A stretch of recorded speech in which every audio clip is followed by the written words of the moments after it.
Boa noite, igreja. Que a graça e a paz do Senhor Jesus seja com todos nós esta noite. Amém? Amém. Convido você a abrir a palavra de Deus, a carta de Paulo, 1 Coríntios. Nós vamos estar trabalhando no capítulo 12 e capítulo 13, 2 capítulos. A gente vai estar falando, refletindo sobre algumas questões. E como é do conhecimento de toda a congregação, como é do conhecimento de todos nós estamos com o tema do mês, onde nós estamos falando do culto espiritual. A gente tem trabalhado já. Semana passada o irmão esteve aqui e pregou no capítulo 11, falando desse assunto. E, na realidade, nós estamos falando desse assunto de culto espiritual porque a gente tem percebido, tem visto que há uma leva de coisas que as pessoas introduzem nos cultos, que as pessoas fazem nos cultos e que não condizem com as verdades de Deus. As pessoas fazem muitas coisas que, na realidade, não está dentro do padrão que Deus tem nos chamado a cultuá-lo. As pessoas fazem muitas coisas. Então, há um estandarte de coisas que são mostradas, que são feitos para dizer que são espirituais, para dizer que são aquilo outro, mas na realidade não condiz com as verdades de Deus. Então, o texto básico que nós vamos usar aqui nesta noite é a primeira carta de Paulo aos Coríntios, que vai falar desse assunto, que vai nos mostrar muitas coisas. Mas, na realidade, o apóstolo Paulo ele vem falando dessa questão do culto espiritual desde o capítulo 11. Ele vem do capítulo 11 até o capítulo 14 falando desse assunto.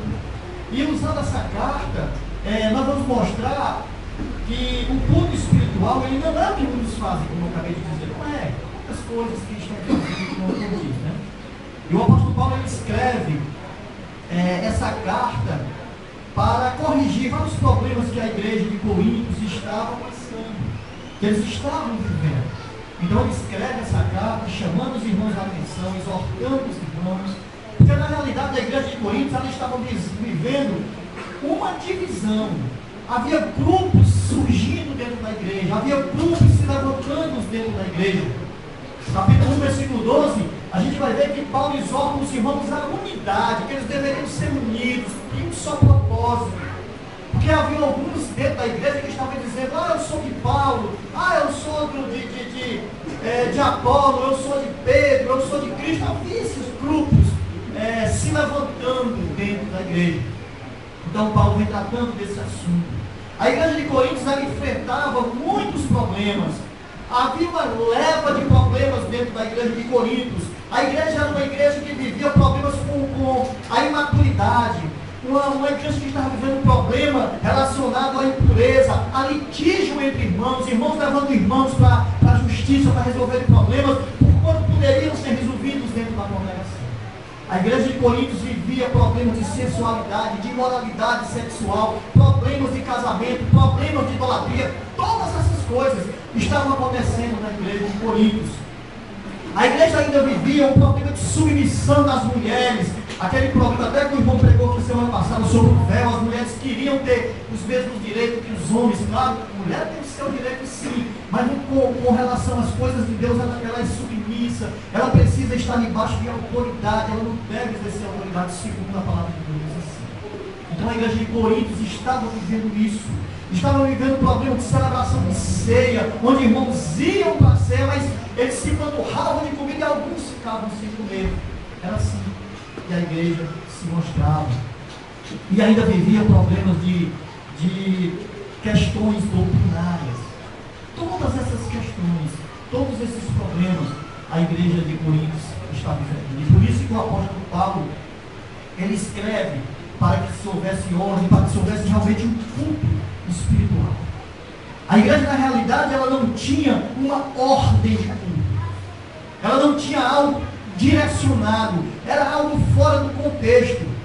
De repente, o profeta se levantava para ler a palavra, para explicar glorificar, para falar das coisas de Deus, e outros se levantavam em outro lugar e começavam a falar em língua, e outros se levantavam em outro lugar e de repente começavam a profetizar, e aí virava toda aquela confusão dentro da igreja.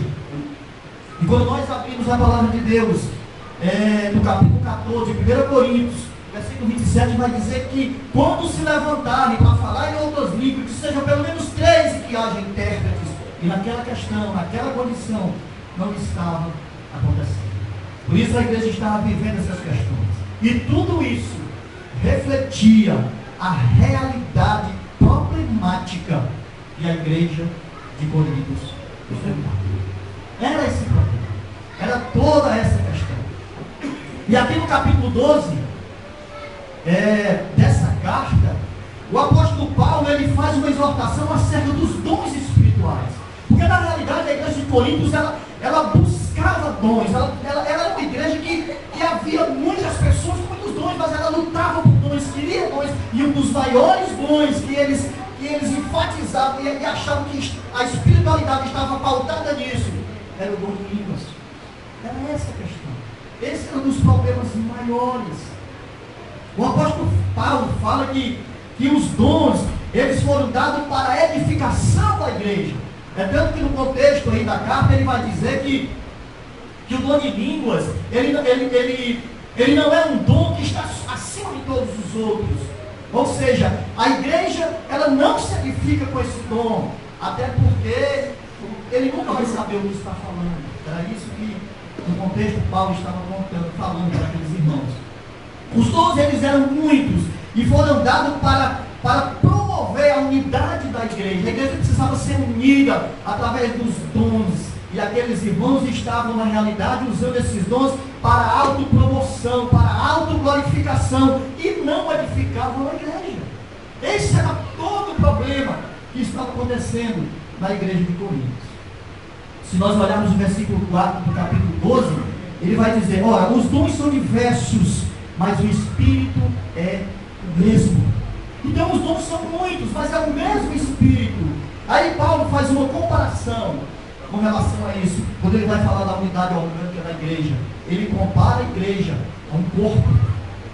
Ele compara a igreja a um corpo, como nós conhecemos. E Paulo fala a importância do casamento. Paulo vai dizer que Deus dispôs os membros, colocando cada um como lhe aprouve, como você vê no versículo 18. Deus dispôs os dons, Deus dispôs os membros como Ele quer, como Ele manda. Ele é quem dita, Ele é quem diz. O Senhor é que faz todas as coisas. E olha aí uma coisa interessante. Leia comigo o versículo 24 ao versículo 26, do capítulo 12. Mas os nossos membros nobres não têm necessidade disso. Contudo, Deus coordenou o corpo, concedendo muito mais honra àquilo que menos tinha, para que não haja divisão no corpo. Pelo contrário, cooperem os membros com igual cuidado em favor dos outros, de maneira que se um membro sofre, todos sofrem com ele, e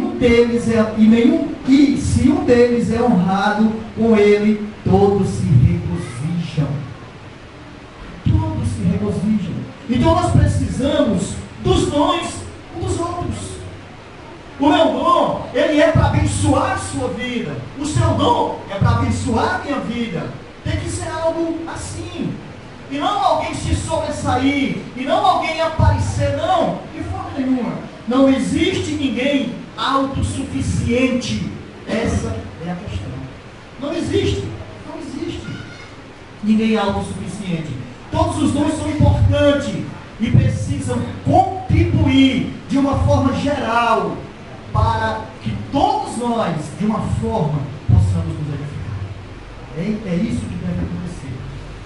E Paulo conclui, no versículo 28 ao versículo 31, ele vai dizer: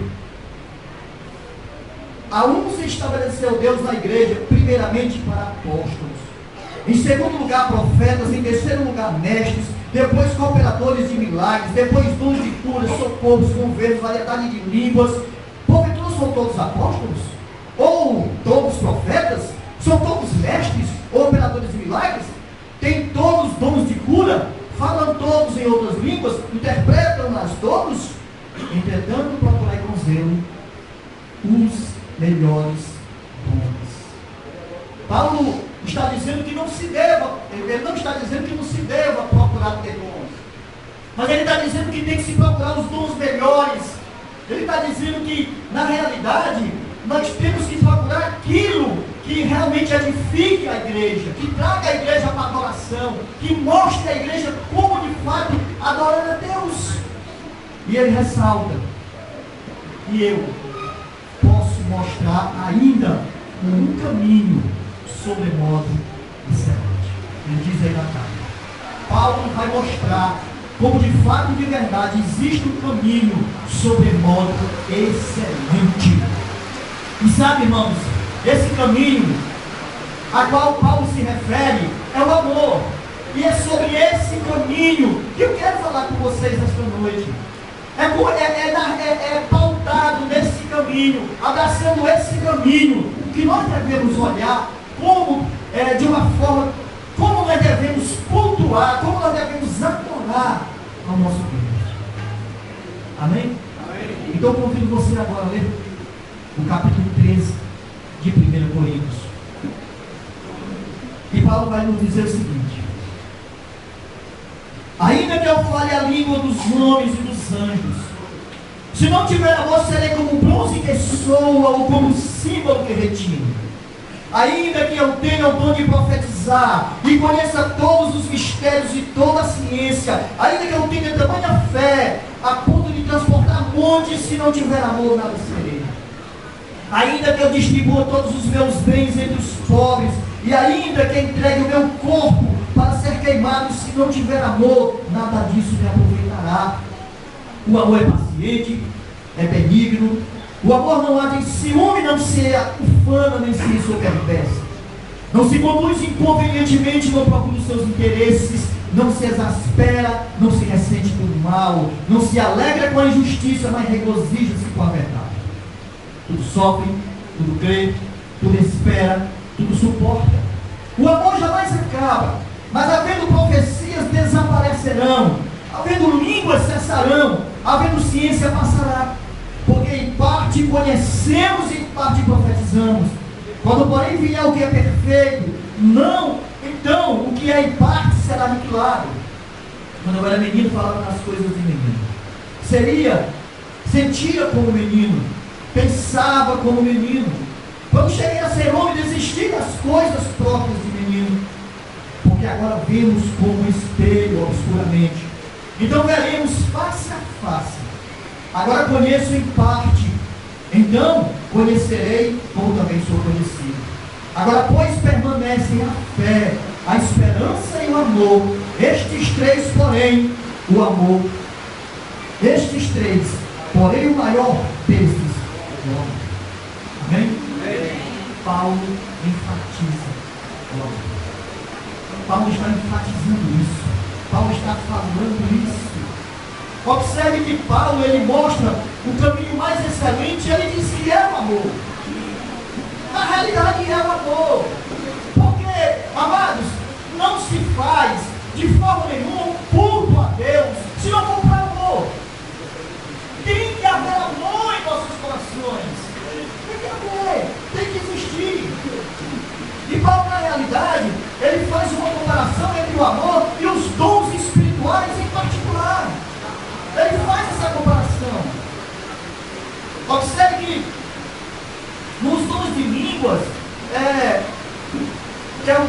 Paulo ele vai mostrar que, ele vai dizer aí, ó, ainda que eu fale a língua dos homens e dos homens, se não tiver amor, nada serei como símbolo de retine, como algo que só faz barulho. Paulo fala isso. Paulo começa aqui, eu acho muito interessante a forma como Paulo começa. Ele começa aqui usando uma frase que ele diz, ainda que. Ele sempre dizendo isso, ainda que. Aqui Paulo não está dizendo que alguém possa falar a língua dos anjos. Até porque, quem conhece a língua dos anjos? Talvez nem exista. Mas ele diz, ainda que alguém fale essas línguas, porventura se alguém falar, talvez aí, suponhamos que alguém fale, mas se ele não amar, isso não vai aproveitar de nada. Paulo aqui ele está dando uma ênfase no amor. Ele usa a expressão de exagero, porque ele dá ênfase ao amor. Essa questão aqui de falar em línguas era o que estava acontecendo naquela igreja, era o que estava se levantando, e as pessoas diziam: olha, esses aí que falam em línguas são alguém espirituais, os camaradas aí são os bambambãs da circulação. Mas Paulo chega quebrando isso para ele. Paulo chega dizendo: se não tiver amor, seria apenas como um instrumento sonoro que só faz barulho, que só faz zoada. Em segundo lugar, Paulo aqui vai falar, ainda no versículo 2, ainda que eu tenha o dom de profetizar e conheça todos os mistérios, todas as ciências, ainda que eu tenha tamanha fé a ponto de transportar montes, se não tiver amor, eu nada serei. Eu nada serei. É impossível. Aqui a gente vê mais um exagero ao qual Paulo está falando. É impossível alguém conhecer toda a ciência. É impossível alguém conhecer todos os mistérios de Deus, porque tudo só Ele sabe, só Ele conhece. Mas Paulo está dizendo ainda que, suponhamos que alguém conheça, suponhamos que alguém realmente conhece esses mistérios, mas se não tiver amor, não adianta nada. Não vai adiantar nada. Ainda que você dê o seu corpo como Marte para ser queimado, para morrer por alguém, ainda que você faça essas coisas, se não tiver amor, não adianta, não se aproveita. Paulo está dizendo essas coisas para que a gente possa perceber, para que a gente possa ver que o amor é a essência da adoração pior, é a essência de um culto a Deus, de fato e de verdade. Fazer culto espiritual sem amor é impossível, porque você pode até fazer um culto, mas se não for por amor, você não faz. Jesus, no capítulo 4 de João, do Evangelho de João, versículo 20, versículo 23, ele está falando com a mulher samaritana, e ela diz para ele: nossos pais adoravam nesse monte, mas vocês, judeus, dizem que adorar tem que ser em Jerusalém. Jesus responde para ela: mas a hora vem, e já chegou, em que os verdadeiros adoradores adorarão ao Pai em espírito e em verdade, e são esses que o Pai procura para seus adoradores. Se não for em amor, não se vive em espírito e em verdade. Só no amor há essa ação do Espírito. Se você ama, o Espírito vai atuar e agir através de você. É isso que nós precisamos compreender. É isso que nós precisamos entender. Isso precisa estar pautado, alicerçado, mergulhado nos nossos corações. Esse era o problema maior dos coríntios. Eles não tinham esse amor. Faltava esse amor. Eles não viviam isso. Do versículo 4 ao versículo 7, o apóstolo Paulo ele dá as características desse amor. Ele diz que o amor é paciente, é benigno, o amor não arde ciúme, não se ufana, não se ensoberbece. Ele vem fazendo uma lista das características desse amor. E quando nós olhamos, podemos aplicar isso para as nossas vidas? Sim. Quando nós olhamos as características desse amor, nós precisamos olhar para nós, para dentro de nós e perguntarmos: será que eu estou tendo esse amor em minha vida? Será que pautado nesse amor, de fato e de verdade, eu estou rendendo a Deus um culto espiritual? Será que eu estou vivendo isso? Será que todos os domingos eu venho aqui para adorar a Deus, para fazer um culto espiritual, sem ter essas características? Nós podemos perguntar isso, nós podemos perguntar para cada um de nós se é que eu realmente tenho essas características em mim. Aquela igreja, ela vivia em grupos, onde esses grupos, eles disputavam visivelmente espiritualidade, ou seja, eu sou cara espiritual, você você tem que parar. Eu falo línguas, eu profetizo, eu tenho um dom de cura, e tu? Quais são os dons que tu tem? Essa igreja vivia isso.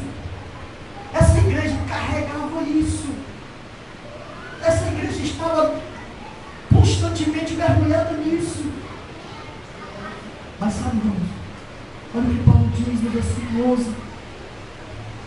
Quando eu era menino, eu falava das coisas de menino. Quando eu era menino, aquela igreja parecia que continuava, todos sendo meninos, todos sendo crianças. E às vezes, escute isso aqui, isso é importante para nós, que vivemos nessa caminhada com Jesus, que estamos na igreja já há um bom tempo, que estamos na igreja já, sei lá, diversos anos. Isso é importante para nós. Será, irmão, será que nós estamos, de uma certa forma, vivendo como meninos? Porque às vezes muitos irmãos agem assim, vivem como crianças, vivem como meninos. E às vezes, ao invés de pregar esse evangelho, ao invés de cultuar a Deus com espiritualidade, ao invés de fazer aquilo que enche o coração de Deus de alegria, a gente entra em contendas, a gente entra em discussão, a gente atrapalha a liderança, porque ao invés da liderança para resolver problemas concernentes ao reino de Deus, a gente vai parar para resolver problemas de irmãos que deveriam ter crescido. Amém? Amém. É essa realidade que nós precisamos trazer, que nós precisamos conduzir-nos diante do Senhor, com amor no coração, com firmeza de alegria, de amor, não vivendo como meninos, não vivendo assim. Qualquer motivo é motivo para briga, qualquer motivo é motivo para desavença, para desentendimentos, e muitas vezes se enche o coração de mágoa e fica sofrendo, se remoendo. Isso não agrada a Deus. E a gente não consegue fazer cultos espirituais. A gente não consegue. Olha o versículo 7. Olha o que diz o versículo 7. O amor tudo sofre. O amor tudo espera. O amor tudo suporta. Veja esse amor e olhe para Jesus. Olhe as características desse amor aqui que tudo sofre. Olha aí. Jesus tudo sofreu por amor ao seu povo. Jesus sofreu escárnio. Jesus sofreu abandono. Jesus sofreu as pessoas dizendo que ele era bebarrão, que ele comia com pecadores, que ele era pecador. Tudo isso Jesus sofreu. O amor tudo sofre. O amor tudo sofre, o amor tudo crê. Jesus acreditou que estava morrendo por um povo que realmente iria ser salvo. Tudo crê. O amor tudo espera. Jesus esperou. Jesus esperou. Abandono, e teve abandono sim. Ele foi abandonado até pelo Pai no momento lá do sofrimento da sua cruz. O amor tudo suporta. Jesus suportou por nós. Mas para que essa realidade venha sobre nós, para que nós possamos entender isso, nós precisamos encher os nossos corações de alegria e carregar essas características do amor, porque senão nós não faremos nenhum culto realmente espiritual para Deus. Não iremos fazer. Mas olha, parece que essa realidade de amor, ela não é viva e nem evidente no coração de muitas pessoas. Eu não vou nem dizer de pessoas, eu vou dizer de crentes. Porque na realidade aqui Paulo ele está falando para a igreja. E eu estou aqui pregando para a igreja. Pessoas salvas, pessoas que já receberam Jesus no seu coração. Olha o que é que Deus está dizendo para nós. Olha o que é que Jesus nos diz. O primeiro mandamento era amar a Deus sobre todas as coisas. Mas o segundo é amar o próximo como a ti mesmo. Se os nossos corações, eles não tiverem as características desse amor, a qual Paulo fala aqui nessa carta, nós não vamos amar nosso próximo, nem nosso irmão. Não vamos. Vai haver um momento de que nós precisamos carregar o irmão, mas se nós não amarmos, como vamos carregar? Como vamos levar ele? Como nós vamos fazer isso? Nós precisamos amar o irmão acima de qualquer situação. senão não há culto espiritual. Não há. Aquela igreja, ela estava preocupada com os dons, mas eles negligenciavam a excelência do amor. Eles negligenciavam esse amor. Eles estavam preocupados com o dom, mas o amor para eles não estava nem aí. Versículo 8, olha aí o que é que diz. Venha comigo, versículo 8. O amor jamais acaba, mas havendo profecia desaparecerão, havendo língua cessarão, havendo ciência passará. Mas o amor, ele não passa, porque o amor é para sempre. Para sempre.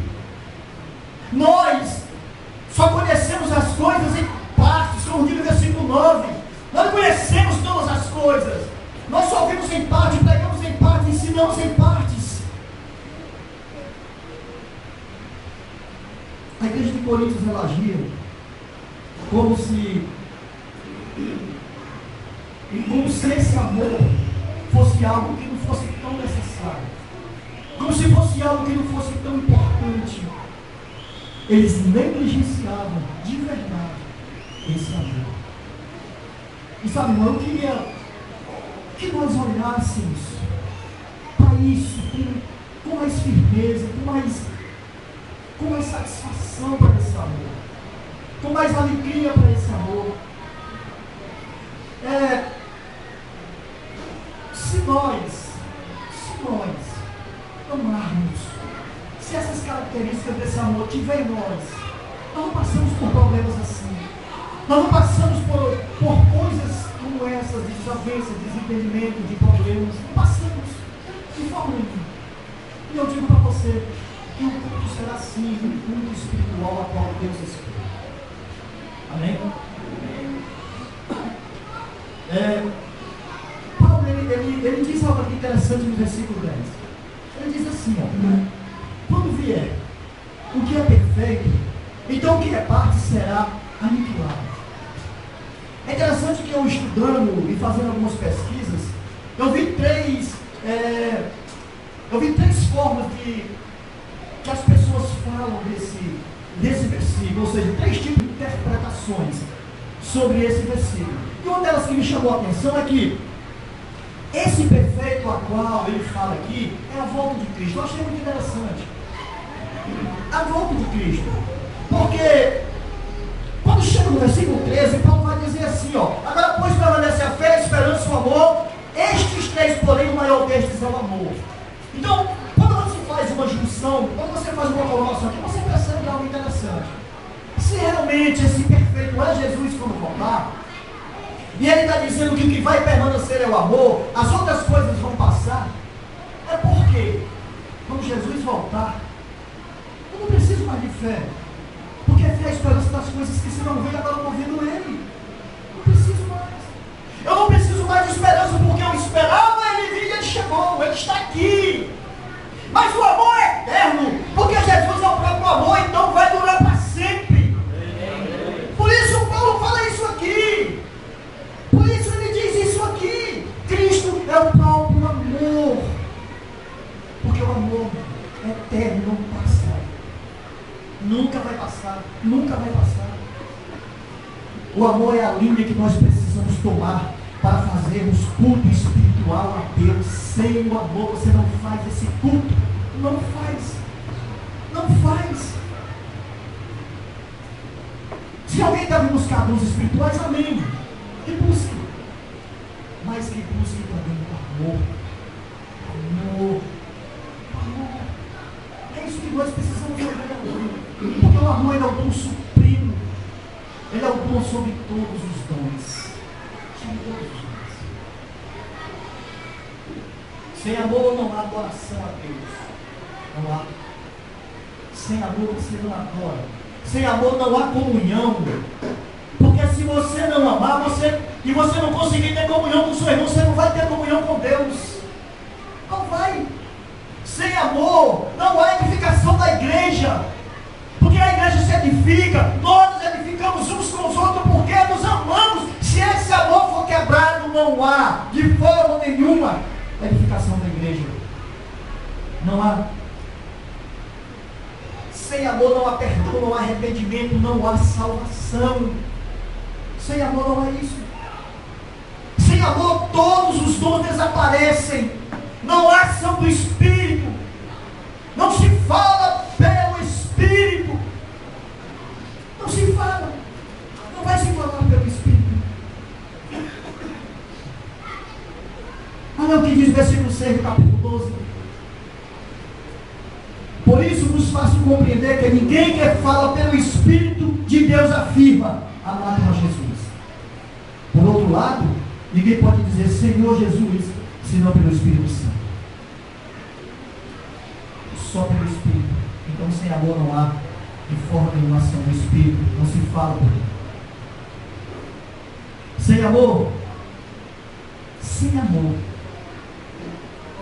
não for através dele, de forma nenhuma nós cultuamos a Deus. Se não for através do amor mútuo de nós para com nós mesmos, de nós para com nós mesmos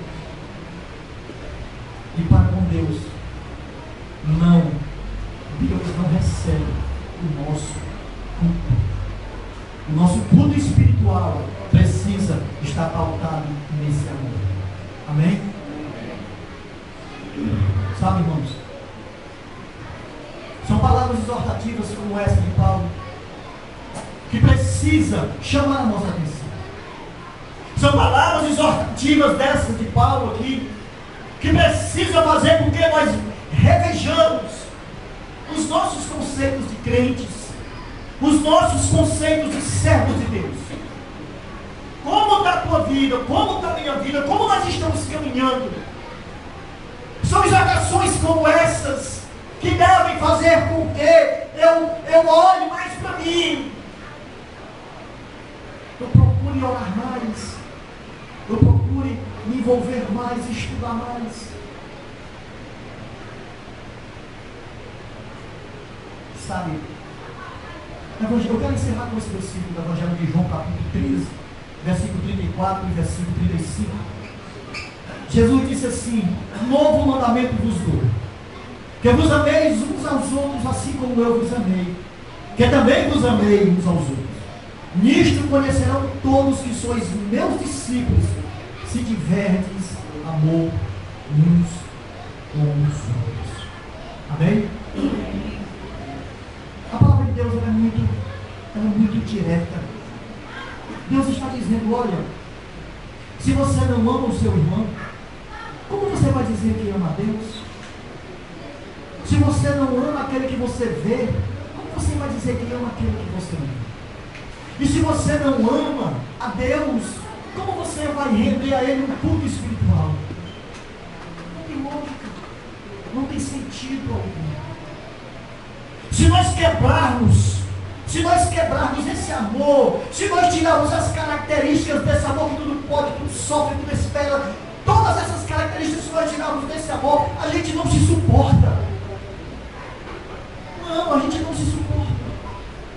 Se nós tirarmos tudo isso, a gente não caminha mais como igreja. Não se faz igreja sem amor. Bote isso no seu coração. Precisamos acabar com essas coisas. Precisamos tirar do nosso meio todas essas coisas que desagradam a Deus, que enche o coração de Deus de tristeza, que quebra a comunhão, que enche as nossas vidas de choro, de lamentações, de momentos de pensando e sofrendo. Eu quero dizer algo para você. Eu quero dizer algo para você que está, de uma certa forma, vivendo momentos difíceis no seu irmão. Eu quero dizer para você que Deus te dá uma oportunidade de abraçar o seu irmão, de orar com ele, independente de qualquer coisa, de chorar com ele e derrotar Satanás. Porque na realidade, Satanás é o maior vencedor quando nós estamos agindo dessa forma. Quando nós não amamos, quando nós nos degladiamos, porque na realidade a nossa luta não é contra carne nem sangue, como diz a palavra de Deus, é contra principados e potestades. E esses principados e potestades se levantam cada dia diante de nós, e quando brechas são abertas, coisas são deixadas de lado, o inimigo entra e vai fazer uma dissensão, algo pesado, e vai destruir, dizimar e acabar com nossas vidas. Precisamos ser vigilantes. Por isso, quebre tudo isso que o inimigo tem ensinado, todas essas contendas, porque isso não vem de Deus. Amém? E se nós queremos ser uma igreja que realmente faz cultos espirituais a Deus, nós precisamos rever os nossos conceitos de adoradores, de homens e mulheres que estão vivendo na dependência de Deus, que estão vivendo dentro daquilo que Deus tem nos ensinado. Irmão, que Deus abençoe a sua vida, que Ele venha nos ajudar, e que nós, como um só corpo, como um corpo vivo, a qual cabeça é Cristo Jesus, a gente possa olhar para isso, para essas características do amor, e desejar todos os dias que ela inunde o nosso espírito, que ela encha as nossas vidas e nos ajude a sermos verdadeiros adoradores, que irão render a Deus um culto espiritual como Ele e somente Ele merece. Que Deus abençoe a sua vida. Vamos ficar de pé. Amemos uns aos outros.